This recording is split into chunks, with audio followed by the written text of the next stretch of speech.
métropole. Monsieur le Président, chers collègues, la métropole a voté à l'unanimité en mai 2019 le schéma directeur des énergies qui définit une stratégie énergétique métropolitaine ambitieuse et crédible à l'horizon 2030.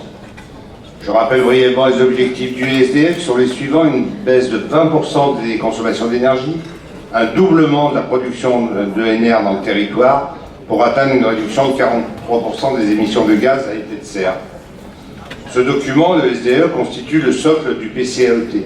Le SDE en est son volet atténuation. Les 125 actions de la démarche ont permis de décrire une feuille de route pour atteindre ces objectifs en définissant pour chacune les modalités techniques de la réalisation, mais aussi des échéances et une estimation budgétaire. On a beaucoup entendu parler du discours aux actes. Les actes, ils sont déjà engagés par la métropole depuis de nombreuses années. La dépense annuelle moyenne de la métropole pour atteindre les objectifs est estimée entre 50 et 60 millions d'euros par an, ce qui représente une multiplication par 5 des budgets actuels sur la transition énergétique. La dimension transversale de la transition énergétique est extrêmement importante. De nombreuses actions nécessaires sont portées par les politiques de l'habitat et du logement, du développement économique, du développement urbain, de la mobilité ou encore du cycle de l'eau et des déchets.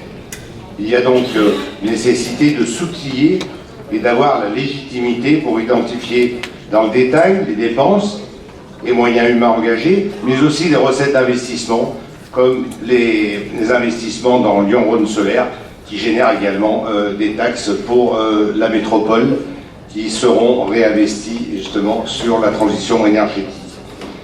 Donc ces moyens, ces dépenses, ces recettes, ces moyens humains engagés contribuent au SDE et plus globalement, bien entendu, au plan climat dans lequel il est intégré. Ce sera un élément indispensable dans le suivi de la mise en œuvre de la démarche. Ce besoin a d'ailleurs été pointé dans l'action 125 du SDE qui vise à consolider la vision du budget d'investissement, transition énergétique de la métropole et du budget de fonctionnement associé.